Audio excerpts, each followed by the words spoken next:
संस्कृतेर्वीक्ष्य हानिं च भारतस्य च दुःस्थितिं द्रवितं हृदयं यस्य वन्देऽहं तं महामुनिं निष्क्रिया करुणा क्वापि सफला न भविष्यति इति मत्वा सर्वदैव कर्मणि वर्तते यतिः स्वयं कुर्वन् कारयंश्च कर्माणि विविधानि यः असक्तः सर्वकार्येषु वर्तते सर्वदा च सः ज्ञानयज्ञप्रचारं च ब्रह्मचारि प्रशिक्षणम् श्रुतिस्मृतिपुराणादि व्याख्याग्रन्थप्रकाशनम् बालकेषु च संस्कारः विचारो युवकेषु च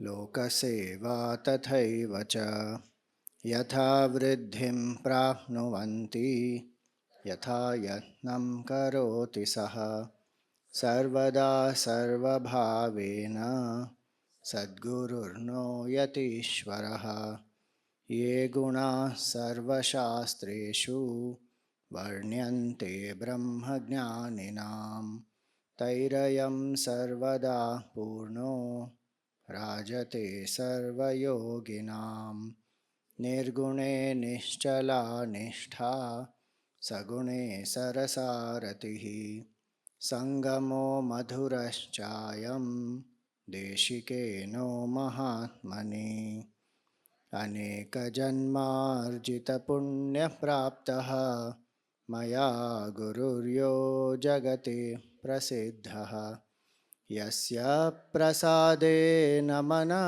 प्रशान्तं बभूव मे तं शिरसा नमामि कृतज्ञताया च हृदि स्थिता मे वक्तुं न शक्या खलु यत्नतोऽपि गुरोः प्रसीद कृपया विधेहि त्वत्पादभक्तिं परमानुरक्तिं त्वत्पादभक्तिं परमानुरक्तिं।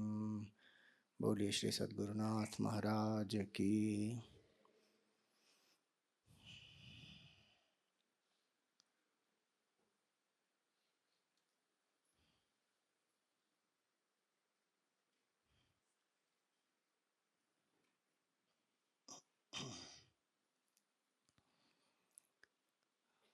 ओम सहना भवतु सहनौ भुनक्तु सह वीर्यं करवावहै तेजस्विनावधीतमस्तु मा विद्विषावहै।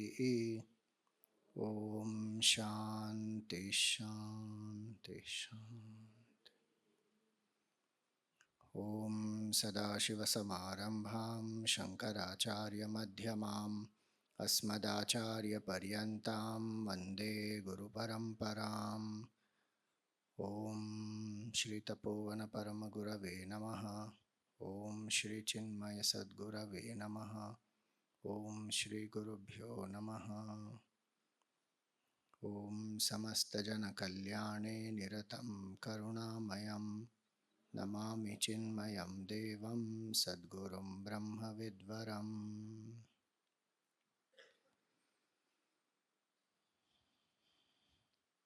Hari Om, salutations to all.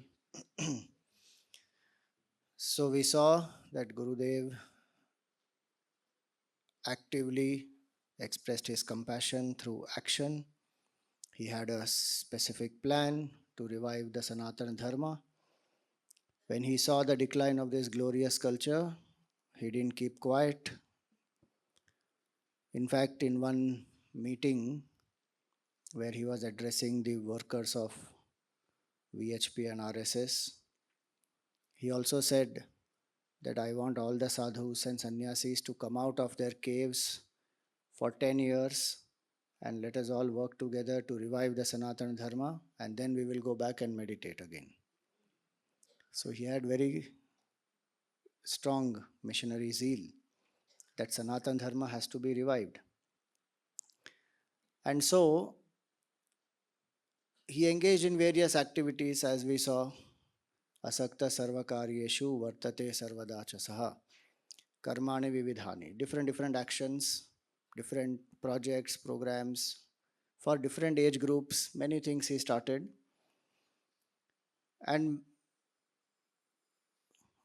one of the so many things that he did were unconventional in those times. One is he was giving the knowledge in English language. Second is he started Devi groups. Then when he started Sandipani Sadhanalaya, he didn't keep it exclusively for men. From first batch onwards, both men and women were studying. He was one of the first people to give sannyas to women. Very unheard of in those days. People were not allowing women to get into spiritual path, forget giving sannyas and all that. So he did many things. He was one of the first people. He used to do Gyan Yajnas, and in Gyan Yajnas, in those days, long 100 days Yajnas, etc. So he would travel up and down between two Gyan Yajnas. He would come to his Guru Tapon Maharaj or Shivananji Maharaj, go to the Himalayas. So there was one special thing that Gurudev used to do, and that was he would bring Ganga Jal in pots. He would carry that Ganga Jal, and in the Gyan Yajnas he used to sprinkle. See, in those days, travel was not so easy that people can easily go. Today we go to Haridwar, Rishikesh and all these places very easily. But it was not like that. And how Shankaracharya ji established oneness in the whole country, where he took Brahmanas from Kerala and put them in Badrinath temple as officiating priests. He took people from uh, Maharashtra, put them in Rameshwaram as priests. From Karnataka, he took them and sent them to Pashupatinath in Nepal.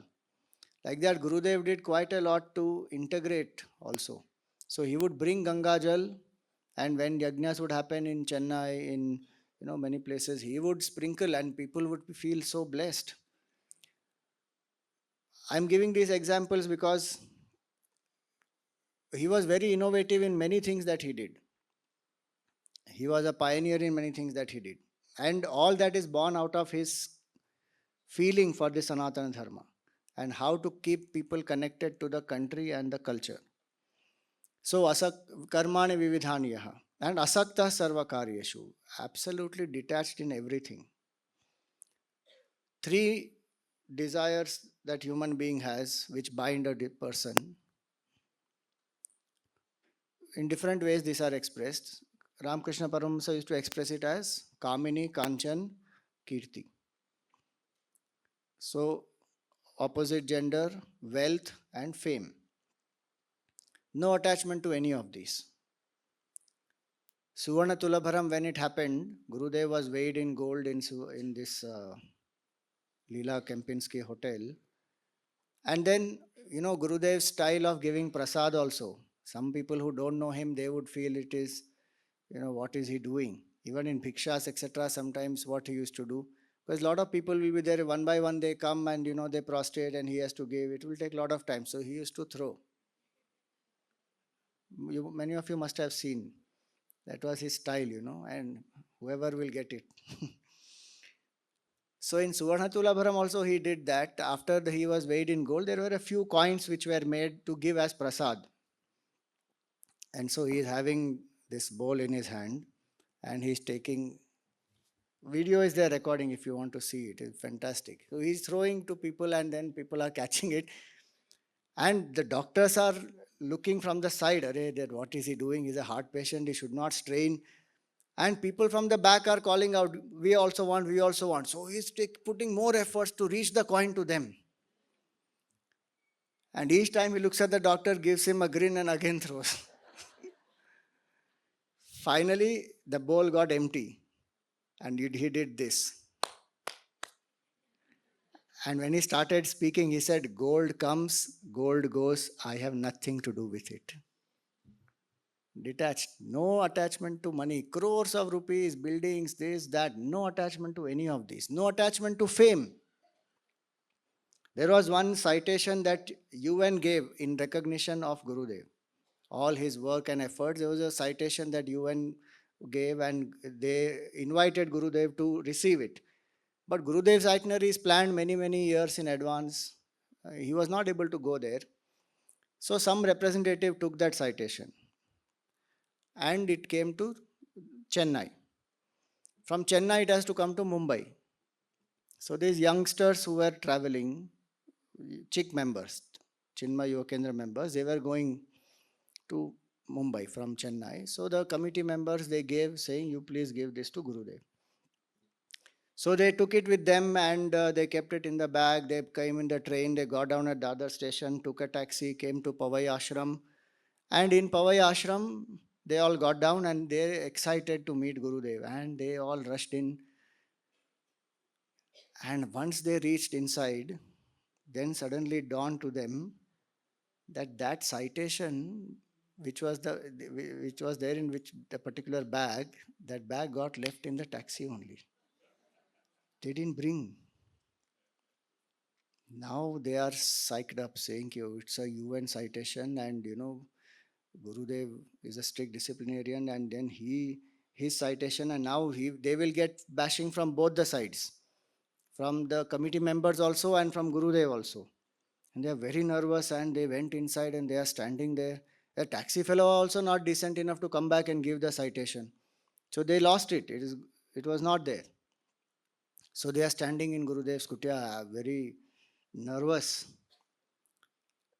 And Gurudev looked at them and he understood something is wrong with them. So he looked at them and said, what happened? One of them very nervously said, Swamiji, this UN citation they gave us and we brought up to here and then we forgot it in the taxi. It was in a bag and we forgot in the taxi. You know what Gurudev replied? He said, I hope you have clothes. That's all. Nothing else. No other reply. I hope you have clothes because the bag went. Na? He is not bothered. UN ka citation, how can you be so careless and why did you lose it and you should have been alert? Nothing. If it is there, wow. If it is not there, he lived like that in absolute detachment. Asakta sarva karyeshu. So a sadhak has to be like that. No attachment to Kamini, Kanchan, Kirti, no attachment to people, no attachment to organization, no attachment to the course that he started. He didn't give mantra diksha also to people. If anybody would go to him, he would say that you choose your mantra, and sometimes he would say, okay, you give me the mala. He would bless and give it back.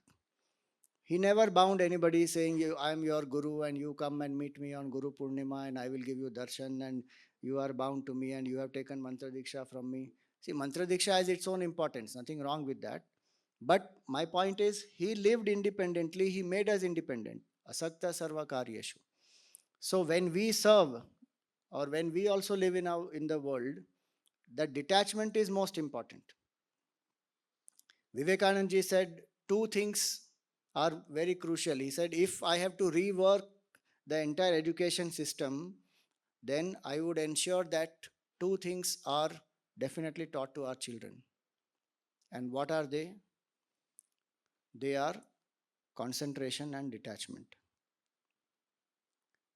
anasakti and vairagya. Sorry, ekagrata and anasakti. Ekagrata is concentration, single pointedness, and anasakti is detachment. If these two are there, and these are actually from the Gita, when Bhagwan says in the Gita to Arjun, Arjun asked the question that, my mind is very chanchal and it is very fickle, it is very impulsive, pramathi, it is very strongly attached, balavad, and dridham, it is unyielding. So this mind of mine is very restless. How can I control it, O Lord? There Bhagwan says two things. Abhyasena tu kaunteya vairagyena cha grihyate. In that, when Shankaracharya ji writes the commentary on this word abhyasa, he says abhyasa there is ekagrata, single pointedness. So what Vivekananda ji said was also that ekagrata and vairagya, in other words, it is detachment. There is a technical distinction between detachment and dispassion. In detachment, you engage with thing also and still you are not attached to it. In dispassion, you may leave it only completely. That's a little technical difference, but otherwise the attitude is the same. There is no psychological dependence on it for happiness. So Gurudev lived like that. See, we get very easily attached to people, attached to things, attached to position, attached to a certain way that it has to be my way or highway. No attachment. Asakta sarva karyeshu. That's the hallmark of a spiritual seeker. Ramakrishna Paramahamsa used to give this example, when we go into when we want to play holy, then with colors, then what do? We apply the oil and go. So that color will not catch. Ramakrishna used to say that when wrestlers go into the arena, they apply this oil and go because then the opponent can't hold you properly. You will slip. So he says you apply the oil of bhakti and you go into the world and the world will not be able to catch you. So that detachment, Gurudev was anchored very strongly in detachment. No attachment to anything. Asakta sarva karyeshu vartate sarvadachasah. Then we saw about the plan. So what was the plan to revive? Jnana Yajna Pracharam Cha. The first thing he started was the Upanishad Jnana Yajna plan. And initially he used to teach Upanishad in the evening. Kenopanishad. Then Mundakopanishad. So evening he used to teach. And elaborate introduction he used to give. And yesterday we saw about Jnana Yajna. These are open air universities, he used to call them. And systematically he would teach the Shastra, study of the texts, so that we know what the whole text is. He can take any simple topic, life management and stress management and mind management and anger management and any of those. Nothing wrong with that also. But why he taught specifically the texts? Because the scriptures are the very source of our culture. If I ask you, for the Christians it is the Bible, for the Muslims it is the Quran, for Hindus, which is the main book?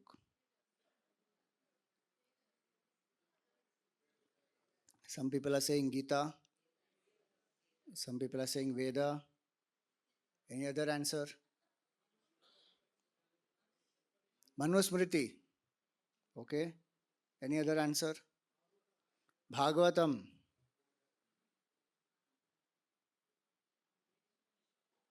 Upanishad. Swamiji, we don't have one book, we have a library. No doubt we have a library. Ours is not limited to one book, but that entire library is based on the Veda. The Vedas are our source book. Itihasa, Purana, Smritis, everything else comes from the Veda. And that's our main book.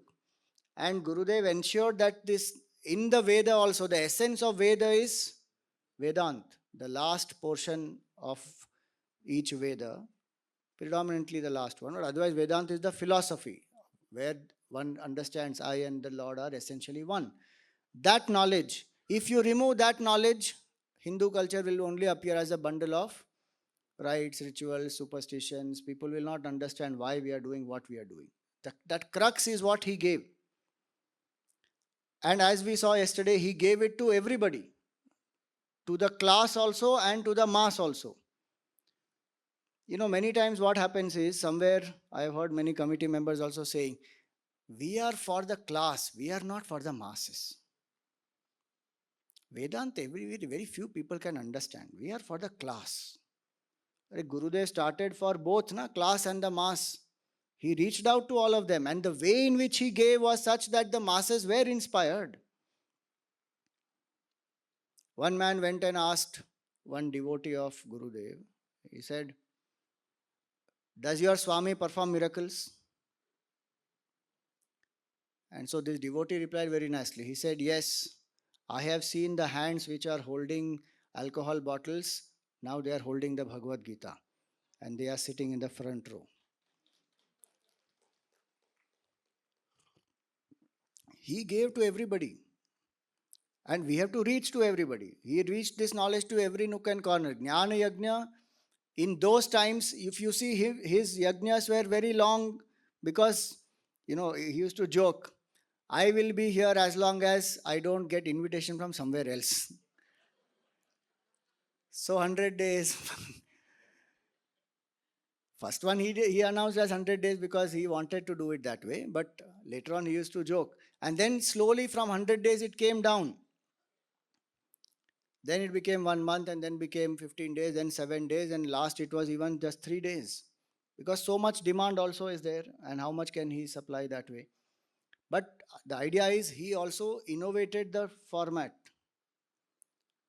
Today, if we feel that times have changed, keeping the main principle same, we have to innovate. If suppose we say, 7 days in the evenings, people are not able to come, and post COVID, this Zoom has changed a lot of things, and a lot of people are very comfortable sitting in the house and listening. So many new changes have happened. That is is bound to happen. How will we innovate? How will we ensure that keeping the principle that Shastra has to be taught and let people be inspired by it? Because that makes people independent, that makes people anchored in the scripture, and it does not make anybody dependent. Once the map is given to us, we can read the map and go. No? And once the map is not only given to us, we are taught how to read it, we are made to understand what it means. The goal post is made clear, the means is made clear, and the kripa of the Guru is there, then we just walk. So he made us independent. And so today, if we have to innovate, keeping that same principle, that's how Hindu culture has survived. Yesterday, what Gurudev spoke in that tree example, right? Adaptability is one of the salient features of Sanatana Dharma. So, what do we adapt? We retain the principle and adapt externally. We don't let go of the principle. Same way, here also, Jnana Yajna Pracharam. It is meant for prachar, it is meant to reach out to new people. And so, our efforts must be to reach out to new people. Suppose you say, Swamiji, where we are staying, there the number of people who are there is so limited. Now, where will we reach new people? You can always reach out through today the internet and so many other mediums which are there. So, Jnana Yajna Pracharam cha. And these Jnana Yajnas were not only meant for sharing the knowledge of the scriptures, as we saw, he also built teams to organize these Jnana Yajnas. So they became means for setting up the organization also. The study group were formed because once in a year Gurudev would come for the Jnana Yajnas. Then what will they do after that? So study groups were formed. My grandfather, he was in that first group that went to Gurudev, and Gurudev himself used to take study group also. So there means not every week that way, but whenever he was in town, Yajna was happening, study group was there, so he would have a special meet with the study group members, and he would take that particular class he would take. There are so many pictures I have of my grandfather with Gurudev, and his Gurudev was in his study group he used to take. Grandfather was running one study group. Whenever Gurudev came for Yajna, and this he did up to the end. Whenever Gurudev would come to Chennai, he would visit some of the study groups, and they would host a bhiksha, etc., and he would take the class that time. So that first study group, they went to Gurudev and they said that, Swamiji, we want to form the organization. And he said, I refuse to be bound. Don't institutionalize me. And he didn't want that. Then they said, very intelligent, once we learn Vedanta, then we can interpret anything anyhow for our convenience. So they said that we are seekers of consciousness. As seekers of consciousness, we are calling ourselves as Chinmaya Mission. You can please guide us. Gurudev relented. That is his compassion only. So the Yajnas formed the study group formed the organization, then all the other grassroots activities, everything started. And so Jnana Yajna is not just lectures. He integrated practice with knowledge in those times. Today many times we only give talks. In those times, he used to have Akhandanam Sankirtan and this Annadanam and then the Avabhrita Snanam and temple tours and many things he integrated with it. Havans, so many things. And so many people used to come. He would involve the prominent people in the particular city to come, inaugurate, address, many things like that. So the idea was to stimulate every aspect of the society.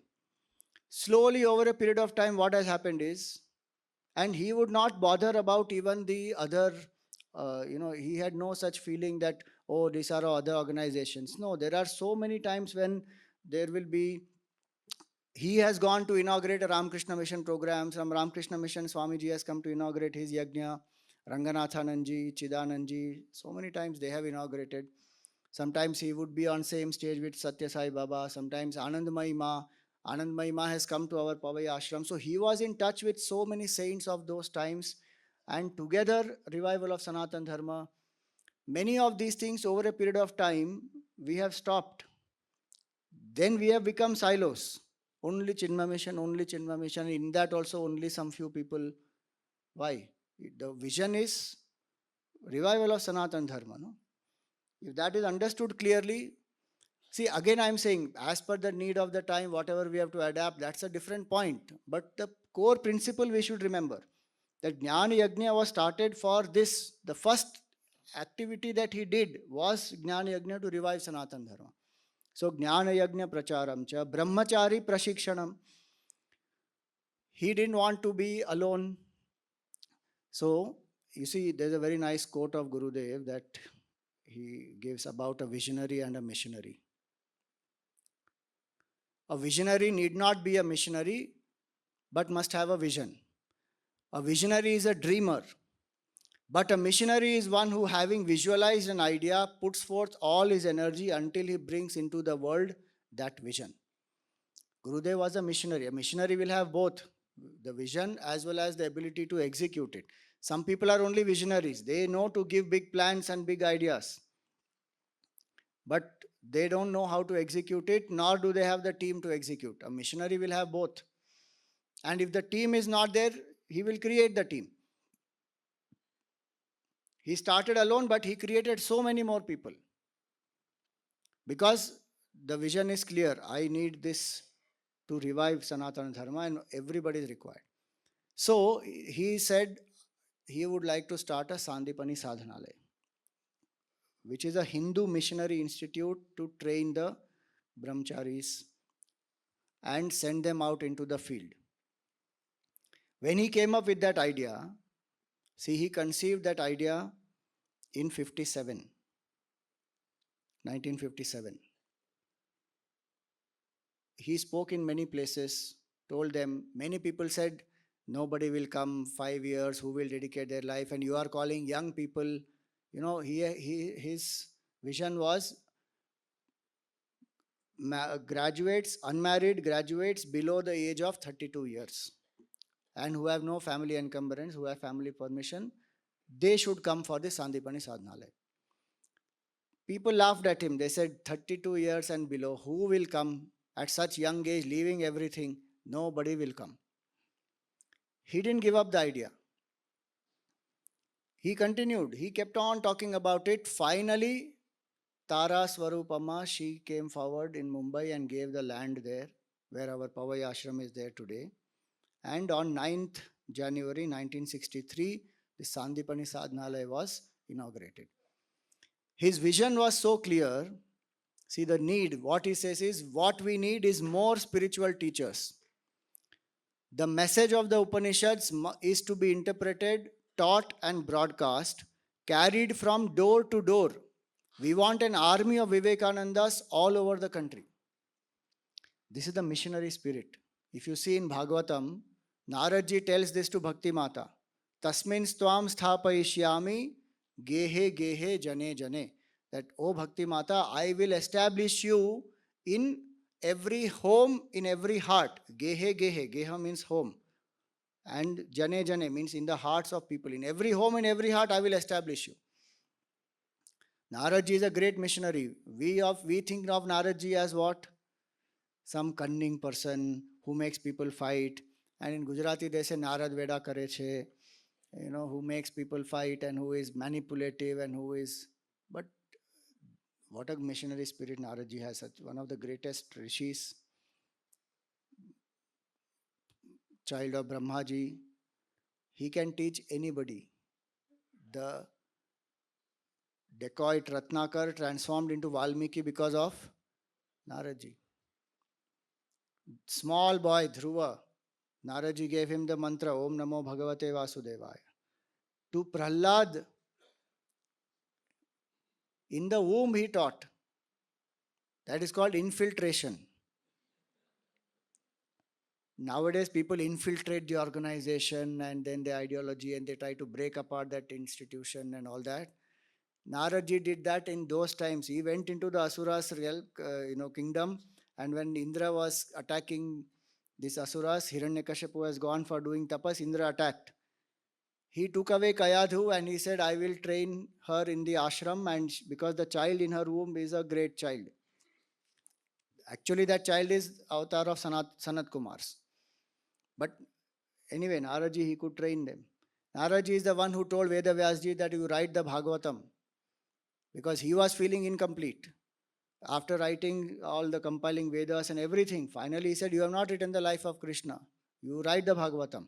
So a realized master like Veda Vyasji, who is avatar of Bhagwan, a small child like a Dhruva, a dacoit like Valmiki, Ratnakar, to anybody he can give this knowledge. That's the missionary spirit. Gurudev was exactly like that. To anybody he can give this knowledge. One day what he did, in Sandipani Sadhnala, he came late in the night, he called all of them, these brahmacharis, and he called one of they all assembled in the Saraswati Nilayam, and he called one of the brahmacharis and he says, now imagine that you are in a disco. How will you give this knowledge in a disco? He used to give a training like that. In Uttar Kashi, he told Sharda Priyananji, Sharda Priyananji is in the first batch. There was a camp Gurudev was conducting and Sharda Priyananji was also there and campers are there. So he suddenly called Sharda Priyananji and he said, if there is a person who is on his deathbed, what will you tell them? First of all, it is Gurudev.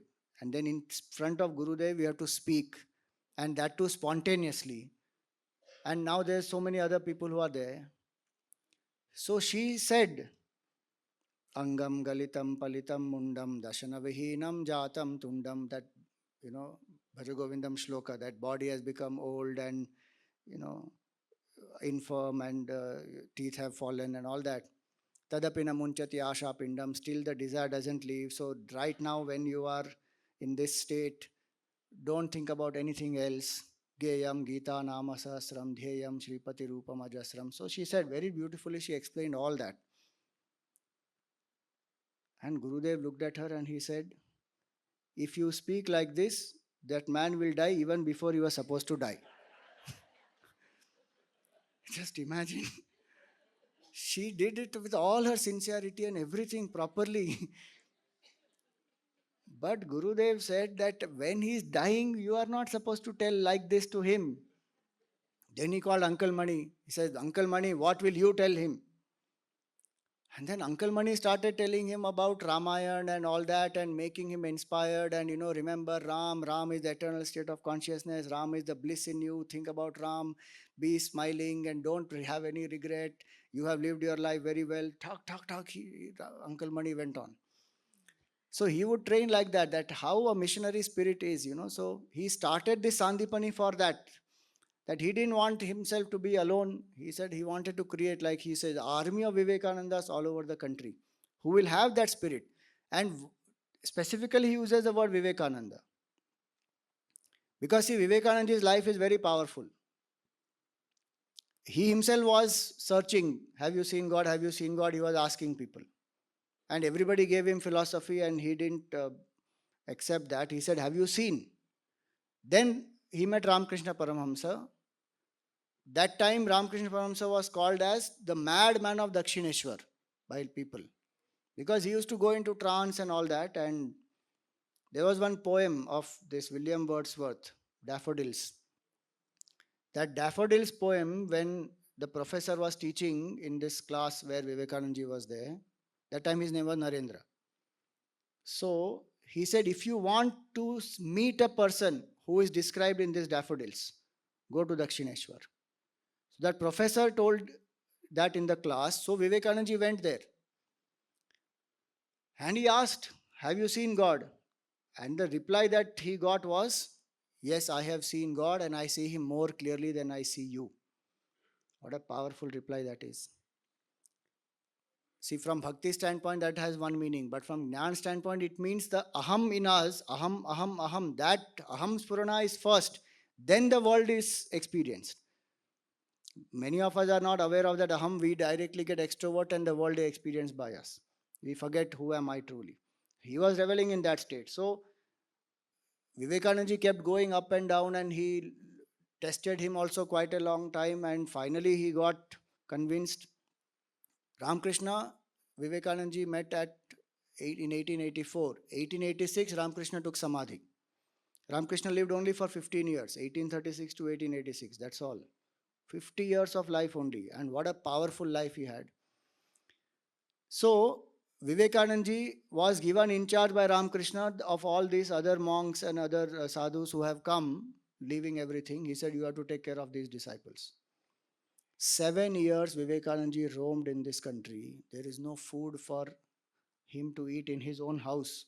When Ramakrishna himself was there, there was no, his father passed away, the family came into debt, there is no money. He is torn. What should I do? Should I take care of the family or should I go full time into spiritual path? So he tells Ramakrishna that please tell Mother Kali to bless me with some wealth. I want to dedicate myself fully to spiritual path. Ramakrishna says, I will not ask mother for such petty things. You can ask. He said, but I don't know. How do I ask her? He said, I can make you meet her. So he on a fixed Tuesday, on a particular Tuesday, he fixed the appointment between Mother Kali and Vivekananda. Think Ramakrishna Paramahansa fixes a meeting between Mother Kali and Vivekananda. Vivekananda goes and meets. And when he meets there, darshan he is in ecstasy. He folds his hands and he surrenders and he says, oh mother, bless me with the deepest of devotion and the highest of knowledge. Falls flat, surrenders, mother blesses him, he comes back. Then he realizes, what did I do? I was supposed to ask wealth. Again he goes to Ramakrishna, please, please, once again. 3 times he has this experience, 3 times. You read, all this is there, documented. 3 times Ramakrishna makes him meet Mother Kali, 3 times he tells the same thing. Then he comes out and he feels and he says that what if a mother or a sister has to sacrifice? Nothing will be achieved without sacrifice. And his sister actually committed suicide. One of his sister committed suicide. There is no food for him to eat, for her to eat. That level of poverty is there. But he has committed himself to spiritual path. Went around this country for 7 years. Nobody bothered about him. 1886 to 1893. Nobody bothered about him. Hardly some few people here and there. Otherwise, no support. If you read his letters, he writes letters of Swami Vivekananda. That book is there. In that letters, he writes, in India, a child is not considered a man till the father is alive. His father is dead. Food is not there. He is roaming around this country trying to awaken people. Imagine 7 years and you don't get any response. What will you and I do? We'll go back to the family, no? They'll take care of them. But he had that missionary zeal saying, no, this has to be done. And the country is in such a level of tamoguna. So he has to say that, you will be closer to heaven by playing football than by studying the Gita. These are all powerful words of Vivekananda. He has to shake the people out of their tamoguna. Many were not even fighting for the freedom. They had accepted slavery. So from that stupor, he has to shake them up. And then finally 1893 he goes in the World Parliament of Religions, and there also he lost his whole baggage and the letter and everything he lost in America. Landed there, did not know what to do next. Sitting there in one goods train, he is chanting verses of Mundaka Upanishad. These are people who are anchored in detachment, fearlessness, selflessness. And then the person, the convener of that World Parliament of Religions, was with him in the ship. So he knew him. So Vivekananda had gone to that office and he came there. The convener came there and then he introduced and all the things happened. My point of saying is that Vivekananda for 7 years, even when the family is in such deep trouble, what a missionary zeal he had. That's why Gurudev says that we want an army of Vivekanandas all over the country. He himself has gone through enough and more struggle as a missionary. Gurudev also did not get support so easily. You and I have the entire organization with us. We don't have to start. And some places we go with that missionary zeal to start. Then we should always remember this, that what did Gurudev want? And so when he started this, see 1963, Sandipani came into existence. 62 there was a war. 65 there is a war. One with China, one with Pakistan. So country is in grave danger at that time. But his thinking is this. So he says our nation is in danger, much more our national dharma. People lose their solidarity and integration when the web of culture, dharma into which they are so inseparably woven is shattered. If we as a nation are to live, then our national culture is to be safeguarded, is to be held aloft as a beacon to guide and inspire us forever. So his mind is thinking of that only, because he is supporting the army in whatever way he can, but his focus is the spiritual and the cultural freedom and the revival of this country. And so he set up this Sandipani. He says the problems are so severe that they can no longer be remedied even by a handful of persons. Thus, I have to start many training centers, and our hopes are that all of them will bring forth true Vivekanandas. Again, Vivekananda. He was very clear about that. And so he started this Sandipani Sadhanalaya as a Hindu missionary institute to train people to get ready with the knowledge of Sanatana Dharma and go out and share. What IIM is for management, IIT is for science, Sandipani is for Vedanta. How many students who are today, how many batches have gone out from the Sandipani today? How many prominent speakers of Vedanta today are all have been students of Sandipani? Shankaracharya ji also did a lot of missionary work, but one thing that Gurudev surpassed Shankaracharya ji also was in setting up this Sandipani Sadhanalaya, where for 5 years continuously, in that beginning it was 5, then it became 3, then 2.5, then it is 2 now. 5 years continuously, you are taught everything, right from fundamentals onwards. You all saw the Brahmachari batch just getting inaugurated here. So, here is a very nice short video, and for this Sandipani Sadhanalaya to promote, he created this movie called Indivisible Truth.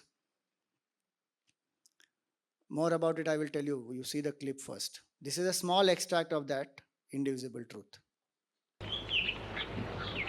Every science has got two aspects. The theoretical side, called pure science, and the technical side, called the applied science. Both of them are necessary in order to make the science effective. In all other religions, there is the philosophical side and the technical side. But in Hinduism, both are so fully developed. It has an applied science called yoga. It is to apply that and to bring it out more and more effectively to mankind that this ashram has been started. Sandipani Sadhanalaya is meant for that and that alone. To not only give the theory, but also the practice, so that each student will become perfect before he goes out to the world to share this great knowledge to the whole world at large. So basically, Gurudev said that every science has two aspects, the theory and the practice. So there's a technical side and then the applied side. And in Hindu culture, both are very fully integrated, and Sandipani is meant for that and that alone, to give both the technical knowledge as well as the ways to apply this. What we see in the Gita, no, at the end of every chapter, we say Brahma Vidyayam Yoga Shastre. So Brahma Vidya is the technical aspect, Yoga Shastra is the applied aspect. So he created this whole movie. Think about it, an entire proper movie was created and shown in theaters. What methods of publicity he used in those times? So he created this movie, and you know that for the inauguration of this movie is made by Sudhir Merchant. So for inauguration of this movie, Raj Kapoor had also come. There are other people, and Raj Kapoor is also there. And then Gurudev goes up on the stage and he says his first line is, "From Chinmaya Nanda, I have become Cinemaya Nanda now."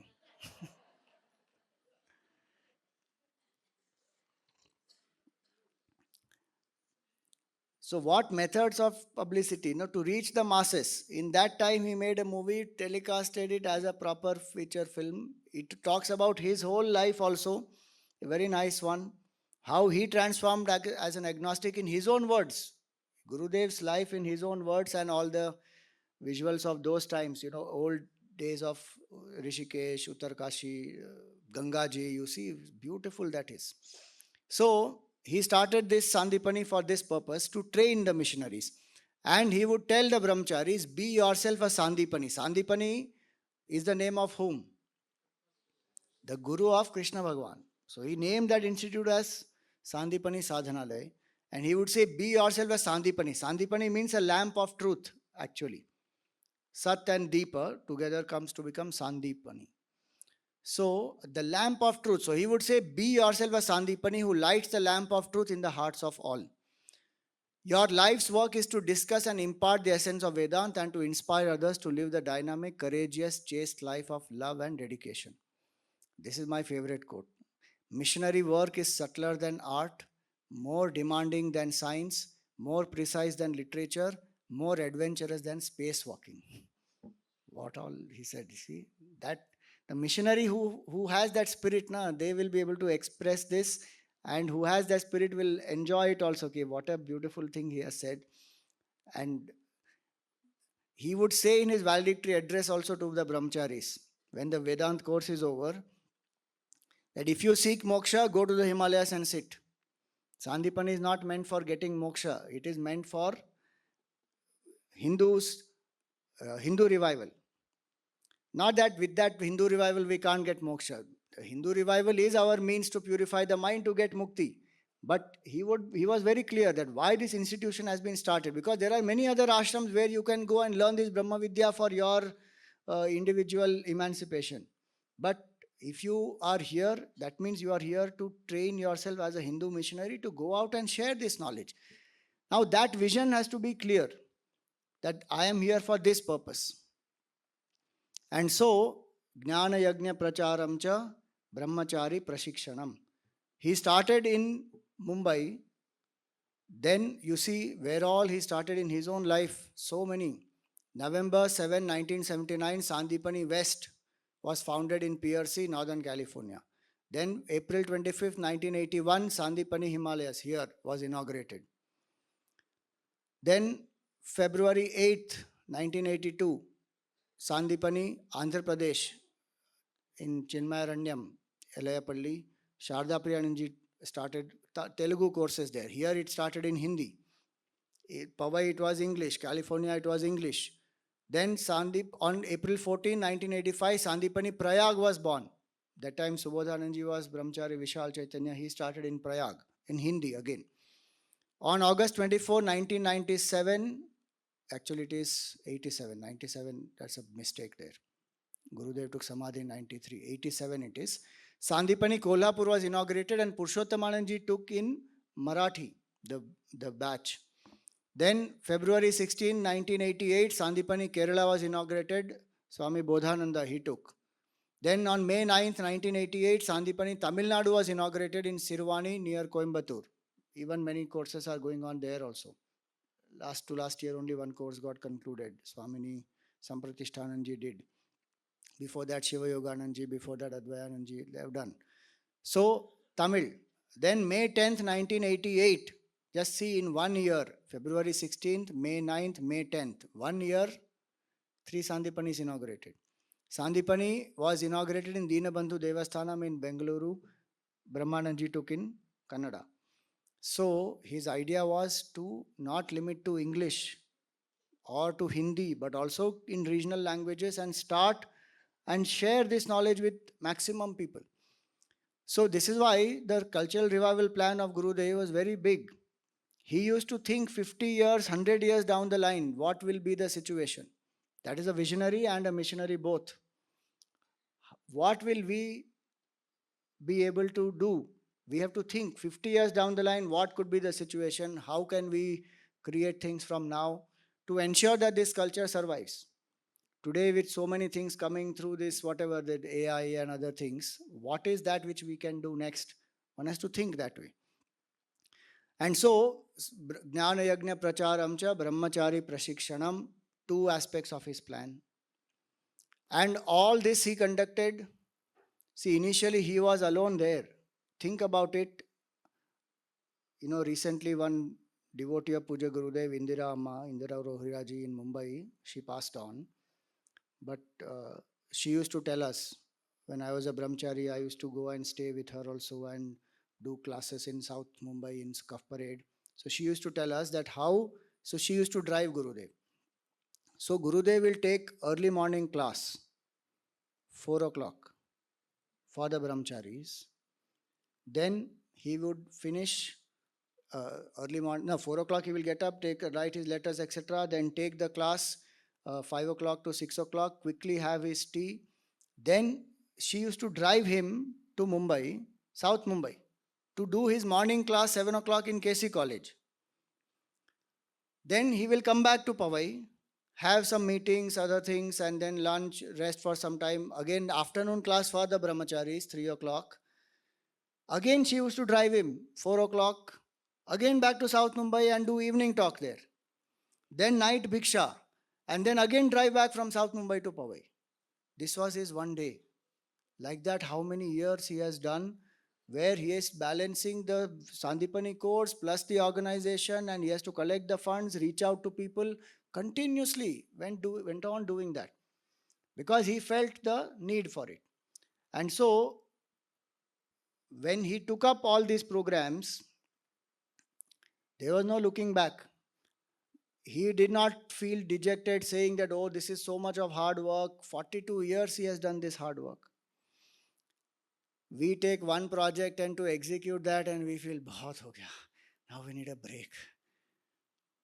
From 5-7 days camp we organized. After that we need 10 days of break. Forget anything. Mumbai to Lonavala, people drive with a break in between for food mall and they reach Vibhuti and then they want to relax for 3 hours. And our Guru worked like this incessantly, tirelessly. So that is his missionary zeal. Then the third part of his plan is Shruti, Smriti, Puranadi, Vyakhya. He gave commentaries, wrote commentaries on these. See, books, very powerful are the books.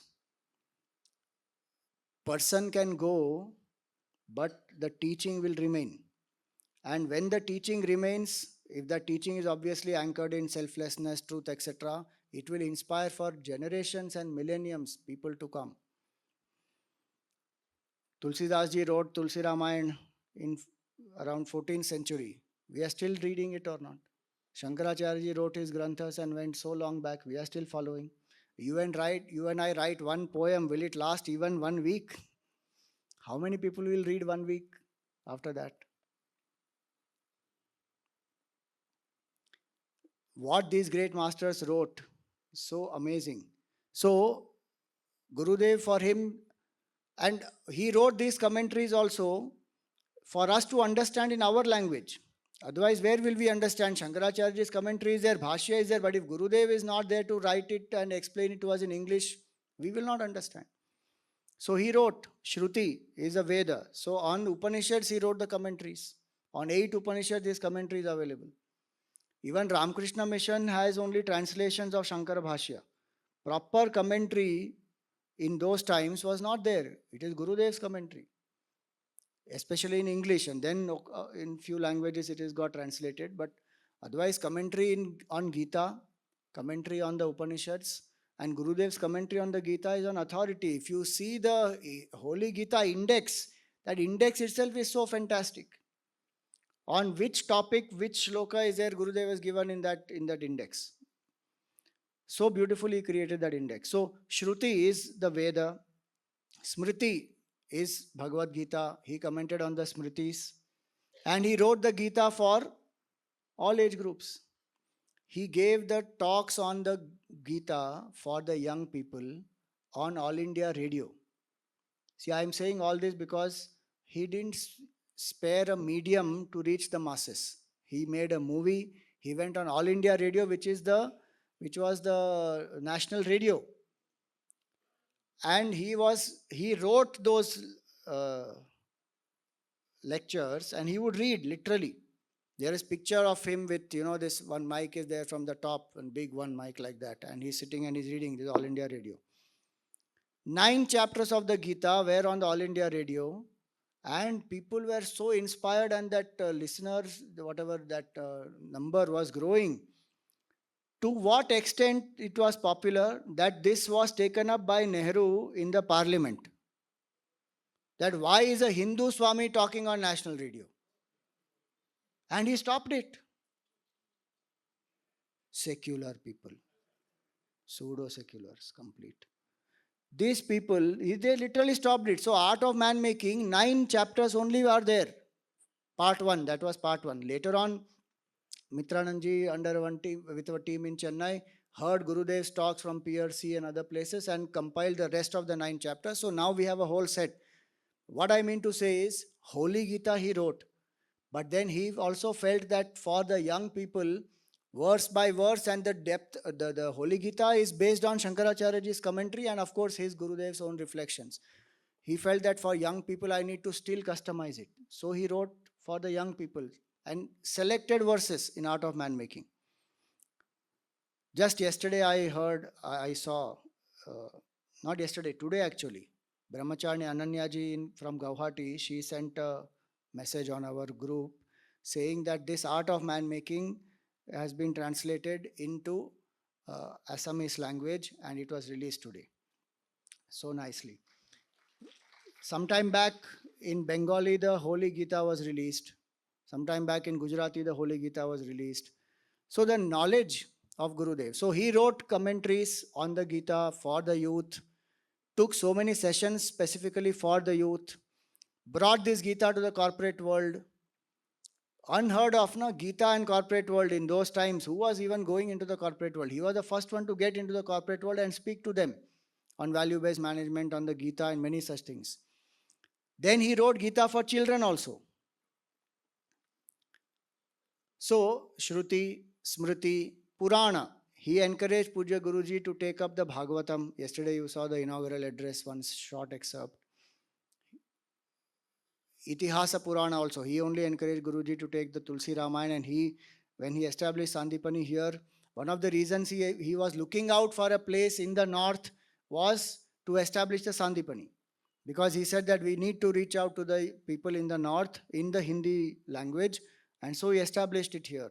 So he encouraged Guruji to take Tulsi Ramayana, and he would listen to Guruji's lectures. Just think how amazing is that Gurudev would listen to Guruji's lectures and learn what is written in the Tulsi Ramayana. I want to know. He could have picked up a Tulsi Ramayana, he would have read. Nothing wrong about that, but he listens. So Shruti, Smriti, Purana, then Vyakhya, many other granthas he wrote commentaries on, Atma Bodh and Aparokshanubhuti and so many. then Grantha Prakashanam. He also wrote his own books for making this simpler for people. Kindle Life, Self Unfoldment, We Must. So many such books are there. Through the books, what is his vision, you see? A true son of Bharat must not only absorb the essential logic of the scriptures, but must live them fully, experience the unfoldment so gained, and come to expound, express, and preach his scripture to the growing generations of his children. This is his vision behind writing books. The person must study, know, understand, live, and should be able to give this to his generation. How much material he has created. Along with Bharti Suktankarji, he wrote Bal Bhagavatam and Bal Ramayana. Along with Sharda Priyananji, he brought out the whole series of books called Tarangini, Chinmaya Tarangini. So many Puranic stories inside that. I used to love reading those, and 10 books. I used to have a bag of story books, and I used to carry that along with me everywhere. In that, these books will be there. Tarangini, 10 books, Bal Bhagavatam, Bal Ramayan, all these. And in Gujarat, in our house, they used to call me Theli Master. Theli Master means one who has a theli all the time. All these Gurudev's books only will be inside that, and keep reading and keep telling people. So, because Gurudev's vision was also that, that people must have material. See, one thing that has helped our Sanatan Dharma tremendously is Amar Chitra Katha. And how many of us have read growing up Amar Chitra Katha? You see, so many of you here. Because that, what else is the source? How do you know about the Puranic literature otherwise? These books are there which will help. And Gurudev's story books are there which would help. Then later on now so many more have started coming. But in those times he created all this. So, Shruti, Smriti, Puranadi, Vyakhya, Grantha, Prakashanam. A philosophy of life when lived by people becomes the warp and woof of the very cultural life of that people. Missionary work of writing commentaries and compositions by our acharyas and saints contained in itself the plan for a heroic cultural revival in our country. If Shankaracharya had not written the commentary on the Prasthanatraya, we would not know many things today. Advaita would not have been revived without that. So, writing books and commentaries is not. See, the vision is so important here. Some people write for their projection. I am so great, I am so wise, I should have more followers, my book should reach people, and people should be. Some people write for that. Each one writes at their different level, different motivation. Some people write to make money, some people write for self projection. But see the vision of the masters. They write for what? They write so that people will be able to transform and live. Gurudev always used to say that the great masters, they did not sign. This Upanishad Rishis, they did not give autographs. Because the mantras were revealed to them, it has come through them, and they are not bothered about their name. Some places only we know, like Kathaka Rishi we know, Ashwalayana Rishi we know, like that, but otherwise we don't know many Rishis. The Upanishads have just come, and like that so many Vedic mantras. Why? Because the bhav is, I is not there, it's sublimated.